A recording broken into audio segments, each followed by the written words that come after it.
Our next speaker is Stephen Bloch, and he will be talking to us about developing best practice guidelines in augmentative and alternative communication intervention for people with MND ALS. Stephen.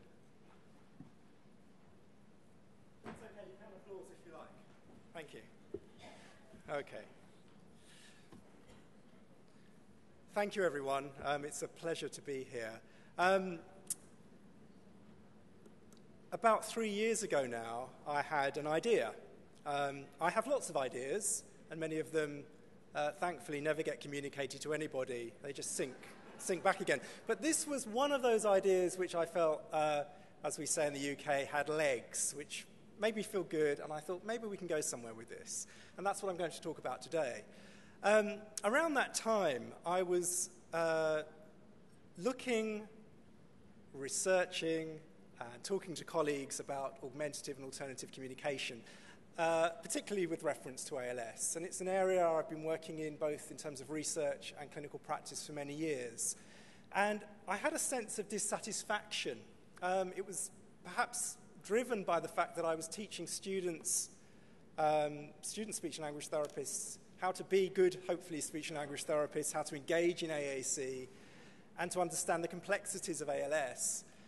And the difficulty arose really by looking at the existing literature, looking at the textbooks, and realizing that, on one hand, things were being presented in a very neat way, a very idealized way, but that my own clinical experience was telling me something quite different, that the world is perhaps a little messier, and that we don't always get it right. And this is kind of a little bit of a kind of an exposure of myself. I have to be very vulnerable here, and I hope that people won't just stare at me blankly when I say that sometimes we don't get it right, and that sometimes as professionals we have to take a step back and to think, are we doing the best that we can do for the people that we're working with? And I would like anyone to raise their hand now who can honestly say that every time they've worked with someone with ALS and their families, that they've got everything right. No. It's a rhetorical question. Okay. What do I do if someone puts their hand up? I get them up here and we embarrass them. So this sense that augmentative and alternative communication is complex, that there are things that aren't quite right, that there's a problem with what's there in the theory, and my reality was what was driving my thinking at the time. And I was very much aware that AAC, augmentative and alternative intervention, can be complex. Not just in terms of things like assessment and recommendation of equipment, but also expectations. And again, not just people with ALS having certain expectations of technology, but perhaps more problematically, our own expectations, both in terms of people referring to us as speech therapists, asking us for advice, but just generally, what do we think things like AAC can actually achieve? And my own clinical experience has told me over many, many years that things like augmentative and alternative communication systems, whether they be pen and paper, whether they be iPads, are really fantastic at helping people communicate. But they may not necessarily be fantastic at helping people interact. And I think there are very different things. Communication is about getting your words out. Interaction is about the two-way sharing process and creating meaning between yourself and other people. And also the fact that people with ALS, MND, change over time. It's inevitable. And one of the real challenges with technology is adapting to that change over time. And again, from our professional perspective, how do we anticipate that change? How do we make sense of that change from our own perspective as well as that of people that we're working with? And I started to kind of formulate this idea, which I will come on to, by the way, that the technology perhaps isn't the issue. Yes, it's important that we understand what technology is out there and what it can do, but perhaps the real crux of the issue, the real thing that was kind of giving me some angst, is that it's not knowing about the equipment that matters to us as professionals, but knowing about its relevance and how it's going to be used by people. And sometimes we can get distracted by the, dare I say, the sexiness of technology. Who hasn't actually managed to get their hands on an iPad and just held it and said, wow, this is magical? Maybe it's just me. I'm I'm someone who will press my nose up against Apple's window and start drooling at the thought of holding something shiny and silver. And that's perhaps my own, again, inadequacies. And it struck me that perhaps the third point that formulated my ideas was that it's all very well us as professionals saying, yes, we've done this research and we've conducted all these trials. But in the end, the group of people here today represent perhaps, represent a very privileged and small element of the whole professional world of people who are engaging with people with ALS. And that one of our key tasks, and I think this is perhaps brought home very nicely by Christina's talk earlier, is that we need to share ideas and best practice. And that's essential for the development of our knowledge base and our clinical experiences. Not just about disseminating things. It's not about writing textbook chapters or publishing papers. It's actually convincing people that we've got ideas that might make a difference. So given that context, I'd now like to explain the work that I've been doing over the past couple of years. And, if you're not interested in AAC or communication aids, it really doesn't matter, because I think what is at the heart of this presentation is the process that myself and others have gone through to get to where we've gone. And if there's anybody here who actually wants to do something practical as a result of what we're talking about today, I hope that this will kind of give you the confidence that you can get out there and do things without necessarily having big research grants and without necessarily having to have large resources behind you. So, yeah, I'd like to think that this will be a useful next 10 minutes. So this was the idea. I wanted to produce and share meaningful best practice guidelines for non-specialist professionals. Now, that term non-specialist is particularly problematic. We're all specialists. Of course we're all specialists. It's often on our name tag. We've got a specialist in hammering out there. We've got all sorts of interesting things. This poor person out there is going to be the butt of so many jokes today. So what's a non-specialist? Well, it's somebody who perhaps doesn't feel that they've yet reached that point of specialism. It's a personal perception thing. Yes, it might be reflected in your job title. It might be people who have recently qualified. It might be people who've been working for a long time, but maybe have made a shift to starting to work with people with ALS and AAC. So perhaps specialism itself is problematic. Perhaps we move in and out of specialism depending on our competencies at the time. Now, in getting this process underway, my sense was that I had three things that I needed. The first thing that I needed was approval. I needed to get the sense that if I was going to produce these best practice guidelines, that somehow they could be validated, that somewhere along the line people would say, yeah, this stuff has been authenticated, it's credible, it's legitimate. And again, to me that was important because my sense was that it would be very good to produce all this wonderful work and for people never really to show much interest in it. So there's a sense of approval required there.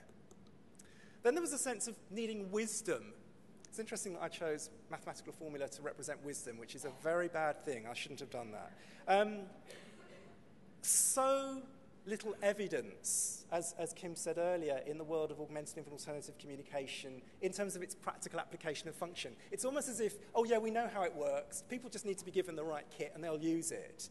And that's where these best practice guidelines really were coming from. We don't have that hard evidence, but we do have a lot of expertise and wisdom. So there was a sense that if these best practice guidelines were going to work, they had to be informed. And I needed other people's brains to do that. Sure, I've got my own knowledge and experiences, but I really needed to get people together to, again, legitimize the knowledge base behind what we were trying to do. And the third, and perhaps the most functionally important element for this construction was simplicity. I wanted to make these guidelines simple, not just in terms of their content, so that they could be understandable by people who weren't specialists in the world of AAC, but also simple in terms of accessibility. I wanted people to be able to go somewhere and get this stuff, rather than having to buy a book or access a journal article or go through some long convoluted thing where they download a PDF and never read it because it's sitting on a pile of papers and they haven't got the time to do it. So there's all this stuff about my own experience, about how we get knowledge and how we learn. And this was kind of shaping up into something. So what did we do? Well, approval.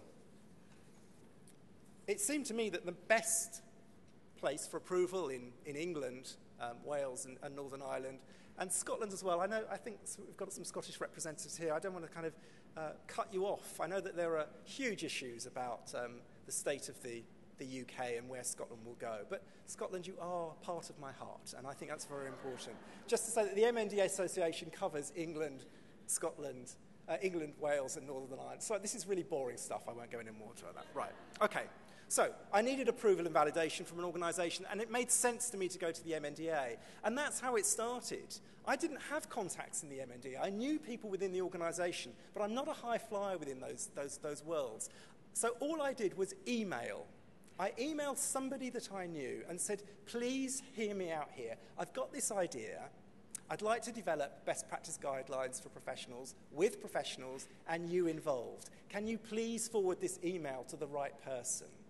And maybe it was serendipity, but the email did actually find its way to someone who was very, very helpful and said, this is great. We love your idea. We've got no money, by the way, but we love your idea. And I took this to be approval, validation, and acceptance that this was going to work. And, the money to me wasn't that important. It would have been nice to have lots of funding for this, and we could have had nice lunches. I could have been flown over here and put up in a suite and all sorts of wonderful things. But it wasn't going to be like that. So I said, it's okay. This work's important to me, so let's do it. Once we'd got validation and acceptance from the MNDA, I needed wisdom. And I needed to build a team of people around me that could complement my own perspectives and that I could value in terms of their own experiences.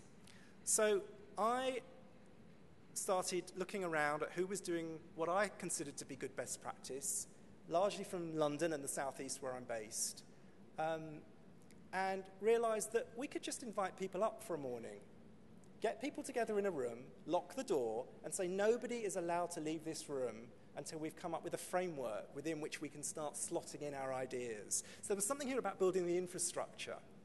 And I'm a bit irreverent, a bit flippant about this, but actually the 10 people that we got representing different professional groups and the MNDA itself were very motivated, very willing to sign up to this process. And we only actually met in person once. So just to show how feasible this type of thing can be, we met once. Now, admittedly, I had primed people with quite a lot of strict instructions about the type of thoughts I wanted them to come with, about content, about the format of these guidelines. But I repeat, we met once just to get together. We brainstormed like crazy, and I think it worked really, really well. We bonded very nicely as a group, and it meant that I had the confidence that we could take this forward. And the final point was simplicity. I needed simplicity in terms of content and simplicity in terms of format and design. So the idea was that we would have key areas. We wouldn't just have long documents of best practice where everyone gave their views on what was right. We would actually have a set number of key areas that people could access. And also a design that was open and accessible. So we put quite a lot of work into thinking, how was it going to look? And this is what it looked like. It looked like a question and answer format. So the content was driven through vehicles of us putting up a question and then giving the answers, because that seemed to be quite an intuitive way of how we learn. We ask a question and we hopefully get the answer. And in terms of accessibility and making it open to people, we were very fortunate to have the MNDA offer us the resources of their web team. And they said, okay, we will help you design this for your website. And in terms of finding it, all people now need to do is go to a search engine like Google and type in AAC MND, and the top entries there will be the AAC guidelines. So it's really easy to find, and I would encourage anyone here, if you want to go and have a look, please do. Just Google AAC MND and you can find the best practice guidelines. But for those of you who are too busy doing other things, let's have a quick look at what they look like. This is the page you get to. This is what it looks like. AAC for MND best practice guidelines for professionals. An introduction, but then the main section, which is a set of 12 keys or buttons. And they ask questions or they cover important information. What is AAC? Things to know. Where do I start? Managing expectations. How do I assess for AAC? Options for different stages of MND. Where can I find out about AAC systems? What are the funding issues? How do I know if it's working? Case studies, key references, and useful links. And underneath each of these buttons is lots more information about all of these different areas relating to things that I think are particularly important, like managing expectations. How do we do that? How do you try and impart knowledge to someone who maybe lacks confidence in saying, maybe AAC isn't going to solve all of your problems, but it may be helpful in certain areas of your life? So those kinds of giving people the permission to question certain elements of their professional practice. So the idea is you go to one of these buttons, like, where do I start? You press it, and you get more information. And there are certain pages that go within that. I'm getting taps here. It's very effective. Not hammered yet. Okay. Positive aspects about this experience. Well, we did it. No costs. We did it in a year, 12 months, from start to finish. No major barriers. No one got in our way. No intellectual challenges. This wasn't kind of breaking particularly new boundaries, but it was certainly enabling us to collate what I think is best practice for professionals. And it was a good team. There were no dissenters, no one ruining the process. Everyone worked together. But there were challenges. We had to ensure that we were giving people what they wanted. We had to be assertive enough to pull it off. And I did have to nag the MNDA just a little bit to push things through. And some team members maybe didn't contribute quite as much as I'd liked, but that's how it goes with teams. Some people put in a lot of work and some people don't. So what next? Well, one of the big things here is really building in the views and experiences of people with ALS, the views and experiences of clinicians, and clearly using this maybe as a vehicle for what I could think of as a nice brand for the MNDA. Best practice guidelines in, and any professional group can come up and perhaps move forward with their own ideas, but not waiting for an organisation like the MNDA to bring it to them, but for them to take it to the organisation. Please feel free to email me if you've got any thoughts about this. If you want to have a look at the site, there's room for feedback. We'll be updating it annually, and I hope that we can build a community around this so that we can take it forward as a living thing. Thank you very much.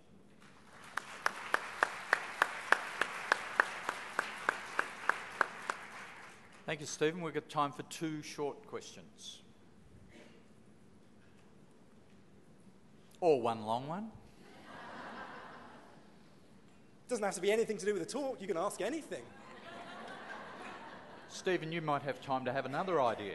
Sorry? You might have time to have another idea. I might have another idea. No questions at all? There's someone one at the back. Hi, I'm Kelly Casey from Johns Hopkins ALS Clinic, and I was just wondering how you validated the information that you put together. How we validated it, great. Well, we validated it by, initially, the group itself was drawing on its best professional practice. So these weren't clinical guidelines, these were best practice guidelines. What we did then was we sent out the guidelines in draft form to various groups, largely in the UK, but also to some colleagues here in the States, Professor Kathy Yorkston over in Seattle. And we asked them to comment on both the content, the format, the design, including people with ALS as well. But we were really targeting new professionals, so people who are just graduating as well. So we got a lot of our students to look at them, give us feedback. And that gave us the confidence to say that, yeah, this is good enough to start with, and then in a year's time, we'll elicit more feedback on how many people are using the site and see what we go to it. As I said, I don't think this is particularly rocket science, but this is a very practical thing that I think needed to be done for us anyway. Join with me in thanking Stephen.